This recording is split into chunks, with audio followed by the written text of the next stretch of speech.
Hello everyone, welcome back to my channel. I am Devlina, a second professional MBBS student from Malda Medical College and Hospital. So তোমাদের আমি biology strategy share করেছিলাম, তাতে তোমরা অনেক ভালোবাসা দিয়েছো। সেই জন্য আজকে ভাবলাম তোমাদের সাথে কেমিস্ট্রি স্ট্র্যাটেজি শেয়ার করি। আমি কিন্তু আস্তে আস্তে ফিজিক্স কেমিস্ট্রি সবকিছু স্ট্র্যাটেজি শেয়ার করব এবং ওভারঅল একটা ফুল স্ট্র্যাটেজি কিভাবে মান্থ ওয়াইজ প্ল্যান করবে সেটাও শেয়ার করব। বাট আজকে আমি মেইন ফোকাস করতে চাই তিন রকমের কেমিস্ট্রির উপর: physical chemistry, organic chemistry, inorganic chemistry. সমস্ত রকমের ইনফরমেশন যেগুলো তোমরা শুনতে চাও, যে ডাউটগুলো তোমরা আমার কাছে জিজ্ঞাসা করেছো, আগের বছরের বেশ কিছু ডাউট ছিল এবং এই বছরে অনেকে জিজ্ঞেস করেছো দিদি কোথা থেকে কোশ্চেন প্র্যাকটিস করবো, কি করবো না করবো, সব কিছু ডাউট ক্লিয়ার করবো আজকের ভিডিওতে। সো আজকের ভিডিওটা তোমাদের জন্য খুব হেল্পফুল হতে চলেছে। So without any further delay চলো আজকের ভিডিওটা স্টার্ট করি। সো দেখো, কেমিস্ট্রি এমন একটা সাবজেক্ট যেই সাবজেক্টটাকে তোমাকে খুব ইজি একটা সাবজেক্ট, কিন্তু আমাদের অনেকের কাছে এটা খুব কঠিন লাগে। আমি যদি আমার নিজের কথা বলি, আমি যখন ক্লাস 11-12-এ পড়তাম তখন কিন্তু আমার এই সাবজেক্টটা অনেক বেশি কঠিন লাগতো। কারণ কি, তার ওয়ান অ্যান্ড অনলি কারণ হচ্ছে এটাই যে আমি প্রপার পরিমাণে প্র্যাকটিস করতাম না, প্রপার পরিমাণ রিভিশন দিতাম না, কেমিস্ট্রিটাকে বোঝার চেষ্টা না করে মার্কড আপ করার চেষ্টা করতাম, মুখস্থ করার চেষ্টা করতাম। কিন্তু কেমিস্ট্রি বলো, ফিজিক্স বলো, বায়োলজি বলো, কোনো কিছুই কিন্তু শুধুমাত্র মুখস্থ করে হয় না। এখন এই কথাটা তোমরা অনেক জায়গাতেই শুনে থাকবে যে কনসেপ্ট ক্লিয়ারিংয়ের প্রয়োজন। এখন কেউ তোমাদের এটা বলে না যে এই কনসেপ্টটা আদৌ ক্লিয়ার করবো কিনা। সো আজকের ভিডিওতে মেইন এইগুলো নিয়ে তোমার সাথে ডিসকাস করবো যে কিভাবে কনসেপ্ট ক্লিয়ার করবে অ্যান্ড কিভাবে কেমিস্ট্রির প্রতি নিজের ইন্টারেস্টটা গ্রো করবে, বা কিভাবে আলটিমেটলি তোমার নিটের নাম্বারটা বাড়বে। আমিও কিন্তু নিটের নাম্বার, ওই কেমিস্ট্রির নাম্বার 30-35 থেকে শুরু করেছিলাম। যেবারে চান্স পাই সেবারে আমার কিন্তু কেমিস্ট্রির নাম্বার একটু কম ছিল, 130 মতো ছিল। But it's okay, I think I can guide you, because আমি অনেকগুলো সিলি মিস্টেক করেছিলাম, সেগুলো তোমরা কি করে অ্যাভয়েড করবে সেটাও তোমাদের সাথে আজকে শেয়ার করবো। বাট তার আগে তোমাদের সাথে আরও কিছু শেয়ার করার আছে, সেটা একবার তোমরা দেখে নাও। তো তোমাদের সাথে আজকে আমি একটা নতুন জিনিস শেয়ার করতে চাই, সেটা হচ্ছে নিট প্রেপ। তোমাদের জন্য নিয়ে এসছে একটা নতুন batch, that is target NEET 2025 batch and also target NEET 2026 batch. এই ব্যাচটা আমি নিজে পার্সোনালি অ্যানালাইসিস করে দেখেছি, খুবই ভালো। এখানে যে কোর্স আছে আর তার সাথে যে ডিপিপি আছে আর তার সাথে যে ফ্ল্যাশ কার্ড আছে, প্রত্যেকটা খুব সুন্দর। আর এখানে সবচেয়ে যেটা ইন্টারেস্টিং ফ্যাক্টর আমার লেগেছে সেটা হচ্ছে ডিপিপি জেনারেটর ফ্যাক্টর। মানে এখানে তুমি নিজের ইচ্ছে মতো ডিপিপি জেনারেট করে নিতে পারবে। তোমার যদি মনে হয় যে আজকে তুমি এই চ্যাপ্টারগুলো, এই অ্যাটমিক স্ট্রাকচার বা আরও দুটো পিরিয়ডিক টেবিল আর কেমিক্যাল বন্ডিং, এই তিনটে চ্যাপ্টার নিয়ে শুধু এই তিনটে চ্যাপ্টারে তুমি প্র্যাকটিস করবে, বা শুধু তুমি অ্যাটমিক স্ট্রাকচারই প্র্যাকটিস করবে, তারও কিন্তু সুযোগ সুবিধা আছে। মানে যে কোনো চ্যাপ্টার থেকে তুমি নিজের মতো একটা কাস্টমাইজড কিন্তু ডিপিপি তুমি জেনারেট করে নিতে পারো। সো এটা কিন্তু একটা হিউজ অপরচুনিটি তোমাদের জন্য। সমস্ত জায়গায় কিন্তু এরকম অপরচুনিটি পাওয়া যায় না। শুধু তাই নয়, একটা কোশ্চেন করার পর সেই কোশ্চেনটার প্রপার যে অ্যানালিসিস সেটাও কিন্তু এখানে দেওয়া আছে। শুধুমাত্র যে ভয়েস অ্যানালিসিস তা না, ভিডিও অ্যানালিসিস অ্যান্ড প্রপার লিখেও অ্যানালিসিস করে দেওয়া আছে। তো এর এত সুন্দর অ্যানালিসিস সত্যি কিন্তু আমি কোথাও দেখিনি। তো এটা কিন্তু একমাত্র নিট প্রেপেই পসিবল। সো তোমরা অবশ্যই নিট প্রেপটা সবাই চেক আউট করো।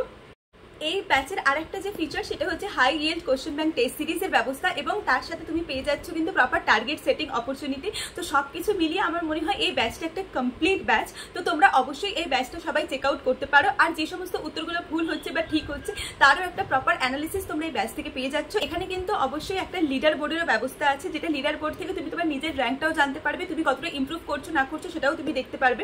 সো অবশ্যই এটা একটা complete batch according to me. So তোমরা অবশ্যই চেক আউট করতে পারো। আমি ডেসক্রিপশন বক্সের পিন কমেন্টে যাবতীয় সবকিছু লিঙ্ক, কিভাবে এটা ডাউনলোড করবে না করবে সমস্ত স্টেপস দেওয়া আছে। তো অবশ্যই এটা চেক আউট করতে ভুলো না। আর এখানে কিন্তু প্রচুর কোশ্চেন প্র্যাকটিস করার সুযোগ আছে। প্রায় এক একটা চ্যাপ্টার থেকে 200 থেকে 200-250 কোশ্চেন প্র্যাকটিসের ব্যবস্থা আছে। তো অবশ্যই সবাই চেক আউট করো। ওকে, সো তোমরা সবাই জানো যে কেমিস্ট্রির কিন্তু তিনটে মেইন পার্ট, একটা ফিজিক্যাল কেমিস্ট্রি, একটা অর্গানিক কেমিস্ট্রি, একটা ইনঅর্গানিক কেমিস্ট্রি। একদম প্রথমে আমি যেটা বলবো সেটা হচ্ছে অর্গানিক কেমিস্ট্রি নিয়ে, কারণ অর্গানিক কেমিস্ট্রিতে তোমাদের সবার কিন্তু প্রচুর ডাউট আছে। দেখো, অর্গানিক কেমিস্ট্রির জন্য সবার আগে যেটা ফলো করা দরকার সেটা হচ্ছে এখানে কিন্তু কনসেপ্ট অনেক বেশি কাজে লাগে। সবাই বলে যে জিওসি পড়লে তবে গিয়ে তুমি অন্যান্য চ্যাপ্টারগুলো ভালো করে বুঝতে পারবে। হ্যাঁ, তার অনেক কারণ থাকে, কারণ জিওসির মধ্যে inductive effect, resonance effect, mesomeric effect, এই তিনটে এফেক্টই কিন্তু base of total organic chemistry. তুমি যেখানেই যাবে সেখানে ফ্রি রেডিক্যাল মেকানিজম হবে, ইন্ডাকটিভ এফেক্ট মেকানিজম কাজ করবে নাকি রেজোনেন্স কাজ করবে, সেটা পুরোটাই তোমাদের শেখানো হয় জিওসিতে।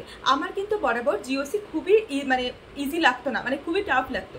সেই জন্য আমি দায়িত্ব নিয়ে 3-4-5টা স্যারের থেকে জিওসি ক্লিয়ার করেছিলাম। কেন ক্লিয়ার করেছিলাম? কারণ আমার মনে হতো যে জিওসি আমি যদি না করতে পারি তাহলে আমি অন্য চ্যাপ্টারগুলো করতে পারবো না। কিন্তু বিশ্বাস করো, নিটে যেরকম কোশ্চেন আসে, নিটের যেমন সিলেবাস, নিটের যেমন কোশ্চেন প্যাটার্ন, সেই অনুযায়ী দাঁড়িয়ে এরকম কোনো দরকার নেই যে তোমাকে শুধু জিওসি পড়তে হবে তবে গিয়েই তুমি বাকিগুলো করতে পারবে না। তোমার যদি দেখো জিওসি করতে অনেক টাইম লাগবে, আর জিওসি থেকে ভ্যারাইটি অফ কোশ্চেনও আসে। সো জিওসিটাকে আস্তে আস্তে করতে থাকো, বাট পরের যে চ্যাপ্টারগুলো halo alkanes, halo arenes, alcohol, phenol, ether, aldehyde, ketone, carboxylic acid, তারপর আর লাস্টের দুটো চ্যাপ্টার পলিমার, বায়োমলিকিউলস, এইগুলো কিন্তু অনেক আগে রেডি করে নেওয়ার চেষ্টা করো। এটা কেমিস্ট্রির জন্য বলবো। কি করবে, একটা করে ভিডিও দেখো, তারপর ভিডিও দেখে নোটস বানানোর আমার মনে হয় দরকার নেই। কেমিস্ট্রির নোটস বানানোর অতটা প্রয়োজন হয় না, মানে অর্গানিকের ক্ষেত্রে, কারণ অর্গানিকের ক্ষেত্রে শুধুমাত্র জিওসির জন্য নোটস বানাও। বাকি যে সমস্ত ছোটো ছোটো ট্রিক্স আছে, আমি নিজে ইউটিউবে অনেক ট্রিক্স ভিডিও দেখেছিলাম, সেটা তোমাদের মানে নেম রিয়াকশানের যে সমস্ত ট্রিক্সগুলো আছে, তো আমি যদি পারি এই ভিডিওর লিঙ্কে আমি সেটা দিয়ে দেবো, অথবা আমি আমার টেলিগ্রাম চ্যানেলে শেয়ার করে দেবো। দেবলীনা MBBS টেলিগ্রাম চ্যানেলের নাম, সবাই কিন্তু জয়েন হয়ে যাও। তো ওখানে আমি সমস্ত রকমের ডিটেলস, যাবতীয় ভিডিও ডিটেলস হোক বা যে কোনো কিছু ভিডিও যেটা আমি ভিডিওতে বলি সেটা আমি ওখানে শেয়ার করে দিই, ঠিক আছে। তো ওখান থেকে আমি নেম রিয়াকশনের একটা প্রপার ট্রিক্সের ভিডিও দিয়ে, মানে ট্রিক্স দিয়ে একটা প্রপার নোটস বানিয়েছিলাম। সেখানে মোটামুটি 50টার মতো নেম রিয়াকশন ছিল, 50টার মতো নেম রিয়াকশন ছিল, এবং ওটা ছাড়া আর কিন্তু কোনো নেম রিয়াকশন নেই মানে গোটা NCERT-তে। তো তোমরা সেটা এখন থেকে বানাতে শুরু করো। আমি কিন্তু প্রত্যেকটা উইকেন্ডে ওইটাকে রিভিশন করতাম। সো অর্গানিক কেমিস্ট্রি খুব ইজি, কিন্তু ওটাকে খুব ইজি বানাতে হয়, প্রথম থেকে দেখলে খুব ইজি মনে হয় না। আর তোমাদের এখন যেরকম কোশ্চেন প্যাটার্ন আসছে সেই অনুযায়ী দাঁড়িয়ে কিন্তু প্রত্যেককে NCERT রিভিশন করতে হবে।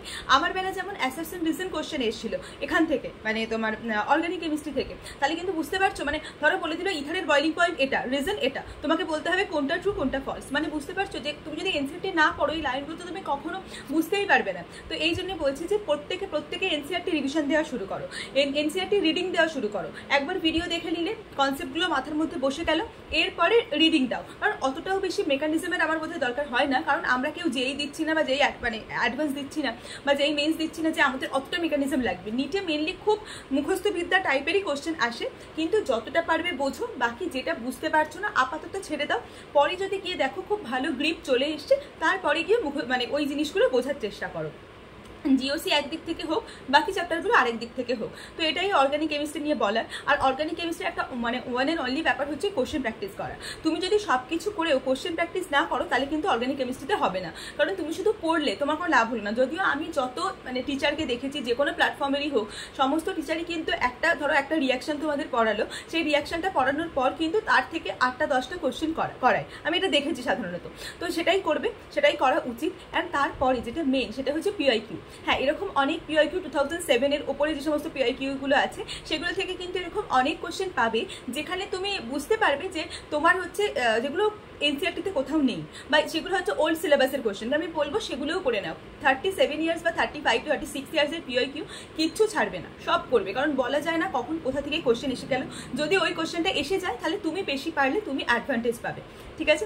দেন এবার চলে এসো ইনঅর্গানিক কেমিস্ট্রির ব্যাপারে। ইনঅর্গানিক কেমিস্ট্রি তো তোমরা সবাই জানো যে অনেক অনেক অনেক মনে রাখতে হয়, যদিও এখন নতুন সিলেবাসে অনেক ব্লক কেমিস্ট্রি অনেক কিছু বাদ দেওয়া হয়েছে। তো সেই জন্য আমি বলবো যে আগে যেরকম আমরা করতাম যে প্রতিদিন সকালবেলা আমরা উঠে ব্লকটা পড়তাম, তো এখন সেটার প্রয়োজন নেই। এখন গ্র্যাজুয়ালি করতে থাকো, মানে পরপর যেরকম অর্গানিক করছো সেরকমভাবেই NCERT-তে রিডিং দেওয়া শুরু করো। বাট ইনঅর্গানিক কেমিস্ট্রির কোশ্চেন প্র্যাকটিসটা কিন্তু অর্গানিকের থেকে অনেক বেশি দরকার, কারণ ইনঅর্গানিক কেমিস্ট্রির প্রত্যেকটা লাইন বাই লাইন কোশ্চেন। আমি আজকে একটা নতুন জিনিস তোমাদের সাথে শেয়ার করছি, সেটা হচ্ছে ইনঅর্গানিক কেমিস্ট্রি পড়ার জন্য কি করতে পারো, NCERT-র প্রত্যেকটা লাইন পড়ো, পড়ার পর সেখান থেকে কি কোশ্চেন হচ্ছে একটা কোশ্চেন ফ্রেম করে খাতায় লিখে নাও। কারণ তোমার কাছে যদি এখন টাইম আছে, সবে বছরের শুরু, তুমি যদি প্রথম থেকে করতে পারো, যেহেতু ইনঅর্গানিকের সিলেবাসটাকে কমিয়ে আনা হয়েছে, তো আমার মনে হয় তুমি সারা বছর এটা করে নিতেই পারবে। প্রত্যেকটা লাইন থেকে কোশ্চেন বার করো, প্রত্যেকটা পড়ো, কোশ্চেন বার করো, লিখে ছোট করে লিখতে থাকো। দেখবে আলটিমেটলি আমার মনে হয় না যে তোমার ইনঅর্গানিক কেমিস্ট্রির কোনো কোশ্চেন আর বাদ পড়বে বলে, কারণ সবটাই NCERT থেকে আসে। কিন্তু প্রবলেম হচ্ছে আমরা NCERT-টাকেই থরলি পড়ি না, অ্যান্ড আমরা ওটাকে রিভিশন করি না প্রপারলি। আমরা মনে রাখতে পারি না যে এটা কোথায় ছিল, এটা কোথায় ছিল। পরে যখন বই খুলে দেখি তখন বুঝতে পারি যে এটা তো এখানেই ছিল, আমরা তো ভালো করে দেখিই নি। তো ঠিক আছে, তো আই গেস ইনঅর্গানিক কেমিস্ট্রিটা এভাবেই হবে। PIQ মাস্ট, বাট শুধুমাত্র PIQ করলে কিন্তু ইনঅর্গানিক কেমিস্ট্রি হবে না। যেটা বললাম যে আলাদা আলাদা করে কোশ্চেন বানাও, যেটা কিন্তু খুব বেশি দরকার। নেক্সট চলে এসো ফিজিক্যাল কেমিস্ট্রির ক্ষেত্রে। ফিজিক্যাল কেমিস্ট্রির পারফেক্ট টিচার নিয়ে অনেকেই প্রশ্ন করেছো। দেখো, ফিজিক্যাল কেমিস্ট্রির এমন একটা টিচারের কাছে পড়ো যে তোমাকে একটু অ্যাডভান্স লেভেলের কোশ্চেন প্র্যাকটিস করাবে। এটা কিন্তু আমি সবসময় বলি, ফিজিক্স আর ফিজিক্যাল কেমিস্ট্রি এই দুটোর ক্ষেত্রে একটু অ্যাডভান্স লেভেলের কোশ্চেন যদি তুমি না প্র্যাকটিস করে রাখো, তাহলে কিন্তু কোনোভাবেই তুমি প্রপার ডেস্টিনেশনে পজিশনে পৌঁছতে পারবে না, ওই সাবজেক্ট দুটোর জন্যই কিন্তু তোমার সিলেকশন আটকে যাবে। তো সেই জন্য আমি সবাইকে বলবো যে ইনঅর্গানিক কেমিস্ট্রির জন্য তোমরা ফিজিক্যাল কেমিস্ট্রির জন্য তোমরা একটা ভালো টিচার আগে চুজ করো, ভালো টিচারকে ফলো করো। ভালো টিচার কিভাবে ঠিক করবে, এরকম না আমি এই প্ল্যাটফর্ম ওই প্ল্যাটফর্ম না, ভালো টিচার মানে এরকম টিচার যে ম্যাক্সিমাম জিনিসটা কভার করায় আর পিওয়াইকিউ বেসড হয়ে কভার করে, ঠিক আছে? তো সেই জন্য তোমরা এমন একটা টিচারকে ফলো করো যে অনেকটা ভালো করে জিনিসগুলোকে কভার করাচ্ছেন। অ্যান্ড তারপরে প্রত্যেকটা চ্যাপ্টার হয়ে যাওয়ার পরে একটা ফর্মুলা লিস্ট বানাও, যেটা কিন্তু খুব দরকার। কনসেপ্ট লিস্ট বলো, ফর্মুলা লিস্ট বলো, যেটাই তোমরা বলো না কেন বানাও। এটা কিন্তু ফিজিক্যাল কেমিস্ট্রির প্রত্যেকটা চ্যাপ্টারের ক্ষেত্রে খুব বেশি করে দরকার। ধরো সলিড স্টেট তো নেই, ধরো অ্যাটমিক স্ট্রাকচার পড়লে অ্যাটমিক স্ট্রাকচার কমপ্লিট হলো, তারপরে অ্যাটমিক স্ট্রাকচারে যা যা ফর্মুলা আছে একটা পাতাকে করে সেই ফর্মুলাগুলো লিখে নাও। তুমি খাতায় লিখতে পারো, তুমি কোনো পেজে লিখতে পারো, যেখানে ইচ্ছে লিখতে পারো, বাট লেখো, সেটা দরকার। আর ফিজিক্যাল কেমিস্ট্রির জন্য কিন্তু অনেক বেশি পরিমাণে কোশ্চেন প্র্যাকটিসের প্রয়োজন হয়, কারণ হ্যাঁ খুব বেশি না, ইনঅর্গানিকের মতো অতটাও বেশি নয়, আর অর্গানিকের মতো অতটা কমও নয়, কিন্তু ফিজিক্যাল কেমিস্ট্রির জন্য বেশ কোশ্চেন প্র্যাকটিসের দরকার হয়। আর ফিজিক্যাল কেমিস্ট্রির কোশ্চেন এতবার করে প্র্যাকটিস করো যেন মুখস্থ হয়ে যায়, কারণ প্র্যাকটিসটা খুব বেশি দরকার। কিছু কোশ্চেন দেখবে একদম তুমি দেখেই চট করে বলে দিতে পারবে যেটা কি আনসার, ঠিক আছে? তো ফিজিক্যাল কেমিস্ট্রি খুবই ইজি স্পেশালি। আর ফিজিক্যাল কেমিস্ট্রির জন্য আরেকটা কথা বলবো, এটা সবকটা কেমিস্ট্রির জন্যই বলবো। ফিজিক্যাল কেমিস্ট্রির জন্য অনেকে আমাকে জিজ্ঞেস করে যে এনসিইআরটি পড়ার দরকার আছে কিনা, অতটাও বেশি দরকার নেই। কিন্তু physical chemistry, organic chemistry, inorganic chemistry তিনটের ক্ষেত্রেই কিন্তু যে সমস্ত ছকগুলো আছে বইয়ের ভেতরে, পয়েন্টস টু পন্ডার আছে, সামারি আছে, যে সমস্ত কোশ্চেনগুলো আছে, ইন্ডেক্স কোশ্চেনগুলো যেগুলো আছে সেইগুলো, আর যে কোনো গ্রাফ থাকলে বা যে কোনো ধরো ছবি আছে কিছু যেখান থেকে তলায় কোনো কোশ্চেন লেখা আছে, এগুলো কিন্তু খুব ভালো করে করার চেষ্টা করো। সো আই হোপ তোমাদের আমি কেমিস্ট্রি সম্বন্ধে যা যা ডাউট ছিল সব কিছু ক্লিয়ার করে দিয়েছি। আর এখন আপাতত টেস্ট, তোমরা যদি কোনো মক টেস্ট জয়েন করে থাকো, সেই মক টেস্টের সিলেবাস অনুযায়ী 2টো করে, 1টা করে, 3টে করে এরকম সিলেবাস অনুযায়ী কিন্তু তোমরা জয়েন করা মানে তোমরা অ্যাটেন্ড করার চেষ্টা করো। আর বাকি একটু নিজের উপরে প্রেশার নিয়ে পড়ো। Physical chemistry, organic chemistry, inorganic chemistry যদি পারো যে কোনো 2টো কেমিস্ট্রি একসাথে শুরু করো, কারণ এখন খুব প্রেশার নেওয়ার সময়। প্রথমে যত প্রেশার নিয়ে নেবে তত লাস্টের দিকে গিয়ে রিভিশনের টাইম বেশি পাবে, তত শেষের দিকে গিয়ে মনে হবে যে না ঠিক আছে আমি অনেক ভালো কিছু করেছি, এবার আমার একটু রিল্যাক্স হয়ে থাকতে পারবে। লাস্টে গিয়েও যদি এরকম হয় সিলেবাসই শেষ করছো তখন কিন্তু সিলেকশন অনেক মুশকিল হয়ে যাবে। সো আর এবারে কাট অফ তো বুঝতেই পারছো কত বেশি যাবে। তো যারা 2025 অ্যাসপিরেন্টস, আমি তাদের জন্য বলবো এখন থেকে সিরিয়াস হয়ে যাও, কারণ দিন দিন এই কাট অফ বাড়বে, কোনোদিনই কাট অফ কমবে না। যতটা নিজে সিরিয়াস হবে তত নিজের লাভ। আর নিজের বাবা মার কথা একবার ভাবো, তারা কত পরিশ্রম করে তোমাকে পড়াচ্ছে, সেটার দাম রেখো। So that's it for today's video. কোনো কোশ্চেন থাকলে কমেন্ট সেকশনে জিজ্ঞেস করো। দেখা হচ্ছে পরের ভিডিওতে খুব তাড়াতাড়ি। ততক্ষণ পর্যন্ত খুব ভালো থাকো, খুব ভালো করে পড়াশোনা করতে থাকো। বাই।